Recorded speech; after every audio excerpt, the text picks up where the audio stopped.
Okay. All right, thank you for coming. Could everyone please stand for the Pledge of Allegiance? I pledge allegiance to the flag of the United States of America and to the republic for which it stands, one nation, under God, indivisible, with liberty and justice for all. Thank you. Okay, thank you for everyone for coming to the budget hearing for the 23-24 school year. We are going to start with the introductions of the candidates for the Board of Education positions. So we have 2 vacancies and we have 4 candidates. Each candidate is going to get to come up here, introduce themselves, talk for a couple of minutes, 3 minutes to be exact, give whatever information they can to help you make a good decision on voting day. So we're going to start with Larry Curtis.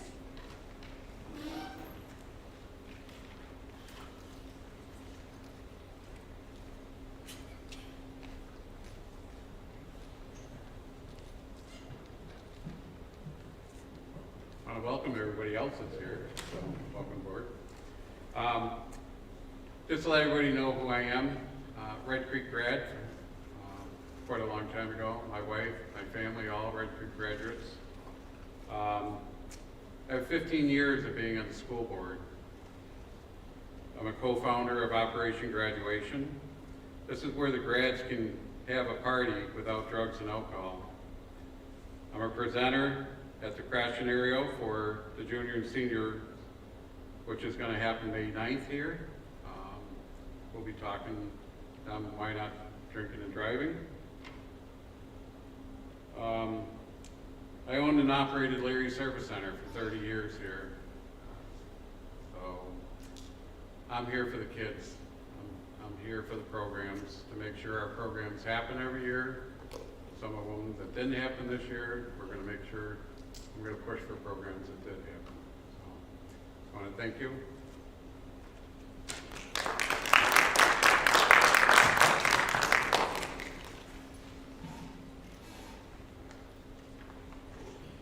Okay, thank you, Larry. Next up is Elizabeth Decker.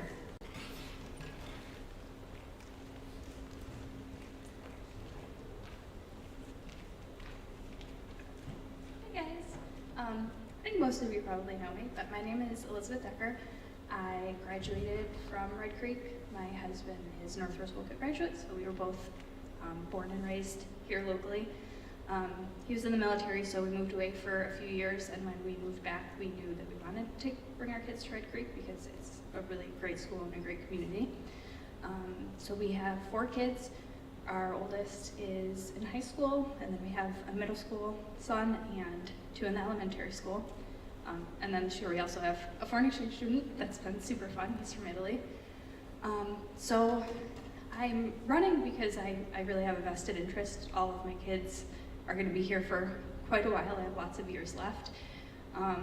And I really want to be a voice to the kids and the parents and the staff. I'm usually a pretty level-headed person, and I am a good go-between, so I hope to kind of advocate for both sides. I also work as a nurse at elementary school in Northwest Wolcott, so I see a lot of the ins and outs of the school systems and what teachers and staff and administration go through, so I feel like I can be a good advocate for that side as well. So thank you. Good night.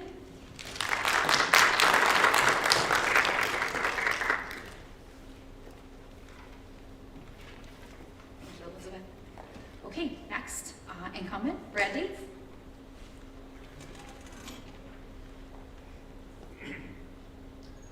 Good evening. Thank you for coming tonight. Many of you know me because I'm a lifelong resident here at Red Creek, a graduate, like Larry says, many years ago, but I can tell you it was 75. And, I was fortunate enough to go off to school and then come back here to teach. So I taught 17 years at Red Creek before I went into the administration, because I decided at that point I wanted to be more of a change agent, and that's what the administration has the opportunity to do. And going into administration took me to other school districts that gave me insight I've been in a lot of different board meetings, or a lot of different district board meetings, not just as a board member here, but certainly as an employee at these other districts where I did work, which gave me insight as to operations and how things occur, and how things can occur. And so my experience already is 6 years as a board member here at Red Creek also gives me that familiarity right here. We're facing a lot of challenges. We face a lot of challenges, but you know, we've all had our good days, our best years, as you will. Now it's those kids that are in front of us at school that have their opportunity, and we need to provide for them. So I'm looking at wanting to be meeting those challenges to prepare all kids as best possible. That's something that's out there. We've heard some in some of our board meetings, and we need to prepare kids equally for job and career readiness as much as college readiness. Which now will help address all kids. Red Creek has a great footprint for doing that, I feel here. We're in a good spot for being able to do that, to meet staff and student needs. Because if we're not meeting the staff needs, we're not meeting the student needs. So we need to also meet those staff needs. And as a board, be out in front and helping make that happen. Some new information that's come out from the State Ed Department. State Ed is really pushing to get graduation measurements and requirements that help meet the skills that employers are looking at now. And so there's going to be more of a collaborative effort now between the New York State Education Department with employers, with schools, helping to get kids ready. We are in a very good position to help make that happen, and I want to be part of that, to make that happen, to meet those needs, to help kids be contributors to society through employment or through wherever they want to go. So I ask for your support on May 16th when we have the vote, knowing and understanding the budget is one of the biggest processes a board members have to be part of and help create. This is one of the major parts of our job. And so please come out and support the budget, and I hope I can get your support to continue on to work at Red Creek. So thank you.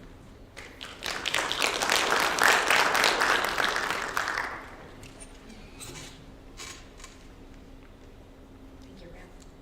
Okay, Stephanie Foltz.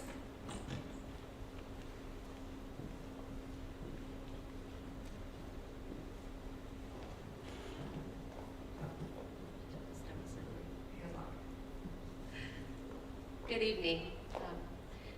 First, I just want to thank the board for allowing the time for me to speak, and to all of you for your time as I introduce myself. I don't think I know a lot of folks in the room, but my name is Stephanie Foltz. I am a lifelong resident of the Red Creek District, along with my husband, Tim. And we have two children, Isla, who is a current third grader, and our son, Eric, who is 2, who will be following along in her footsteps and our footsteps as a student at Red Creek. I will also say I am a proud alum of Red Creek. I graduated from here along with my husband, Tim, who comes up in conversation far too often that he was part of the 1991 soccer state championship team. You'd be surprised how often we talk about that in our house. But I really, obviously, besides having a vested interest in having our kids go here, I am proud of this district. I think a lot of times when folks come to these meetings, it's because there's controversy or a hot topic, and of course I think that there's things that we can work on, but when people ask me, hey, where do your kids go? I'm happy they ask me because I get to tell them Red Creek, and I just want to do my part to be able to continue that reputation. One thing that I would love to try to do is promote more community engagement. I think the more people that we can have involved in our conversations and hear from in terms of their perspectives, the better off our kids will be. I also think that it's very important to get innovative in terms of how we're going to keep our amazing teachers and how we're going to recruit more. I don't know how we'll continue to be successful if we can't find ways to make sure, especially in times when it's so competitive in terms of the pool. And I should also mention staff as well. Again, I went here so I understand the caliber of people that make the education here possible, and I just would love to be able to have discussions on how we can continue that. And the last thing I'll just say is that I'm very collaborative, and I want to be able to put our students first, their safety and their education. And working at a college, I couldn't agree with Brad more in terms of career readiness. Not every kid goes to college, some go into trades, and I think we need to have that individualized approach to make sure that whatever they do, they're ready to serve their communities. So thank you for your support.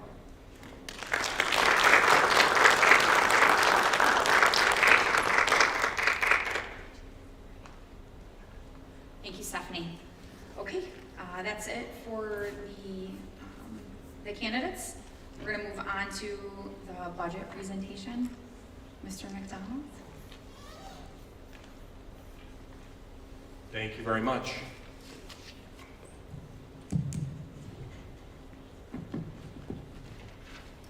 I'm Bill McDonald. I'm the business administrator here at Red Creek, and we have a budget this year that I want to present to you. I'm actually happy about this one. A couple of events that will be happening during this process. We're in the first one right now with the budget hearing on May 2nd, and then we will go on to the vote, which will take place on May 16th. That'll be from noon until 8 p.m. Please note the time change. We're going to, instead of 9 o'clock, we're going to be ending it at 8 p.m. this year, and it'll be in the high school auditorium, or high school lobby, excuse me. All right, what our budget goals are, we want to maintain and enhance existing student programming, basically keeping the opportunities and enhancing some of the opportunities that we have here in the school. We want to maintain fiscal responsibility. That is important as we move through this budget process. Maintaining long-term educational, financial, and operational planning. We want to maintain and manage the district's reserves to support long-term financial gain. And while doing this, we want to make sure that we are sensitive to the community and the community's needs. Moving on to the budget highlights, the tax cap calculation. The tax cap this year allowed us to go to 2.6%, which would have been a levy increase of $126,423. What the district decided to do this year is only go to 2%, which will be a $96,544 increase. The projected levy change per $100,000 value is how all of that gets translated with the increase. Now, take a look at the right-hand column. We've got Conquest, Sterling, Victory, Butler, and Wolcott. If everything stayed the same, the equalization rates, the assessments, if everything had stayed the same from last year, this is what these changes would be. For Conquest, it would be an additional $33.56 on the tax levy for a $100,000 assessed value. For Sterling, it would be an additional $28.82. For Victory, $25.42. Butler, $22.88. And finally, Wolcott, $23.37. Our budget this year, $24,181,814. That's the current one. For next year, we're going to be looking at an increase of $699,599 to bring us up to $24,881,413. And that translates into a 2.89% increase. Some of the increases that we're looking at, obviously salary increases. We do have increases in fuel and utilities, and we will be purchasing we've proposed to purchase a lawnmower to replace the one that is over 20 years old at this point and requiring a lot of maintenance. For our revenues, again, the tax levy increase of 2%. We're going to be using appropriated fund balance and reserves. Our appropriated fund balance is going to remain the same.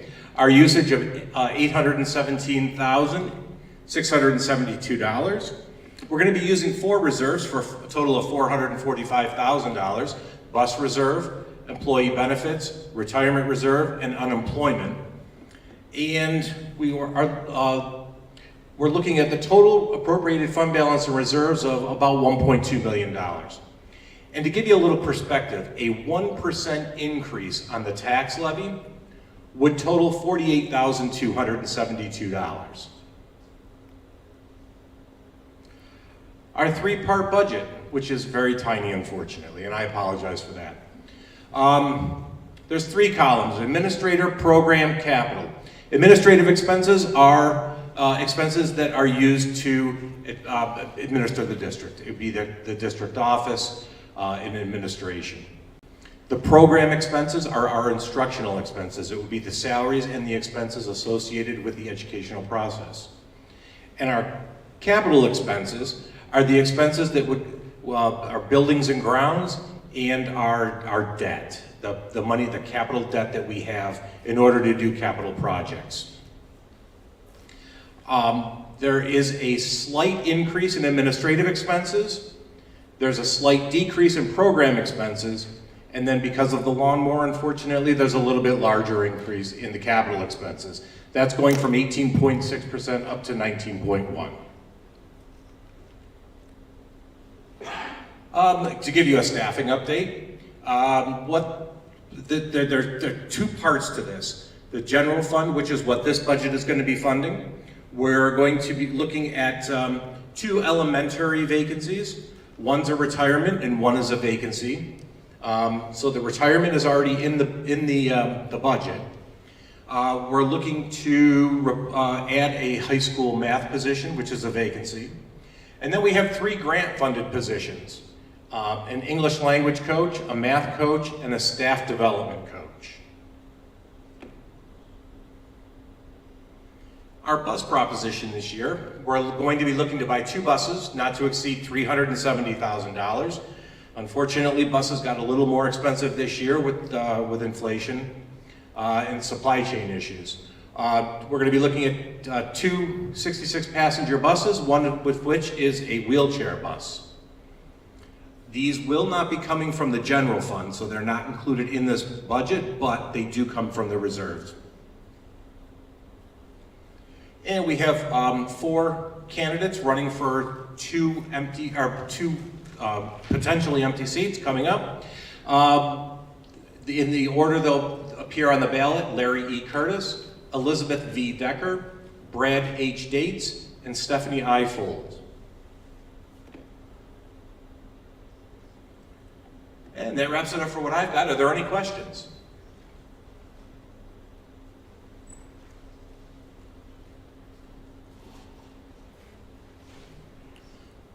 All right, well, I want to thank everybody for coming out, and for those of you that are watching at home, thank you very much for taking the time. I do appreciate it, and I do hope you'll come out and vote.